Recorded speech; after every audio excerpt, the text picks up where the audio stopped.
सोचा है इन सब का एक्चुअल मतलब क्या है। सबसे पहले बेसिक से शुरू करते हैं। स्टॉक्स, इसको हम शेयर्स या इक्विटी भी बोलते हैं। जब कंपनीज को फंड की नीड होती है तो वो instead of taking loan from bank वो अपनी ओनरशिप का कुछ हिस्सा पब्लिक को दे देती है एंड उसके बदले कंपनी को मिलते हैं कुछ पैसे एंड हम जैसे लोगों को उस कंपनी का एक हिस्सा मिल जाता है। तो अगर कंपनी प्रॉफिट करती है तो उसमें भी हमें थोड़ा सा बेनिफिट मिलेगा in the form of dividend. फिर आता है स्टॉक मार्केट। ये एक तरीके का बाजार समझ लो जहां पे सब्जियां या फल नहीं बिकते, यहाँ पे कंपनीज की ओनरशिप बिकती है यानी कि शेयर्स बिकते हैं। मेजरली दो टाइप के स्टॉक मार्केट होते हैं। सबसे पहला primary market and then secondary market. Primary market जहां कंपनीज खुद से पब्लिक को डायरेक्टली शेयर्स बेचती है। इसका बेस्ट एग्जांपल है आईपीओ। जब कंपनी खुद के शेयर्स को फर्स्ट टाइम पब्लिक को देती है तो उसको हम बोलते हैं आईपीओ, इनिशियल पब्लिक ऑफरिंग। फिर आता है सेकेंडरी मार्केट। यहाँ पे हम जैसे रिटेल इन्वेस्टर एक दूसरे को शेयर्स बेचते हैं।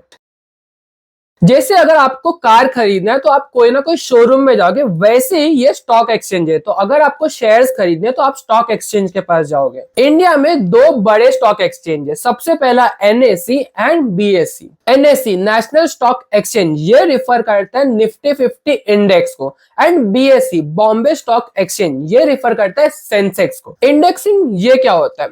आप मार्केट को देख के कैसे बता सकते हो कि मार्केट ऊपर है या नीचे? सिंपल, जो टॉप 50 कंपनीज या टॉप 30 कंपनीज है उसका पूरा लिस्ट निकाल के देख लो कि अगर सारी की सारी कंपनीज ऊपर है यानी कि प्रॉफिट हो रहा है, अगर नीचे है यानी कि लॉस हो रहा है, मार्केट डाउन है। अगर हमको शेयर्स खरीदने हैं तो हम डायरेक्टली स्टॉक एक्सचेंज में जाके नहीं खरीद सकते। इसके लिए हमको लगेगा एक इंटरमीडिएटरी जिसको हम बोलते हैं ब्रोकर्स। इंडिया में बहुत सारे ब्रोकर्स है but I personally prefer grow and Zerodha. तो इन प्लेटफॉर्म के थ्रू आप आपका डीमैट अकाउंट बनवा सकते हो एंड देन फिर शेयर्स की ट्रेडिंग वगैरह कर सकते हो। डीमैट अकाउंट ये बेसिकली समझ लो आपका बैंक अकाउंट जैसे ही वर्क करता है but instead of saving money यहाँ पे आप कंपनीज की ओनरशिप स्टोर करते हो यानी कि शेयर्स। फिर आता है म्यूचुअल फंड। बेसिकली एक एएमसी बनाई जाती है, असेट मैनेजमेंट कंपनी। वो क्या करते हैं ना, वो आपसे या ऐसे बहुत सारे रिटेल इन्वेस्टर से थोड़ा थोड़ा पैसा लेती है एंड कलेक्टिवली अपने पास लाती है एंड देन फिर उस पैसों को इन्वेस्ट करती है इनटू पोर्टफोलियो ऑफ शेयर्स। फिर आता है SEBI, SEBI, securities exchange board of India. ये वर्ड तुमने बहुत बार सुना होगा। सेबी ने ये निकाल दिया, सेबी ने ये रूल्स रेगुलेशन लगा दिए।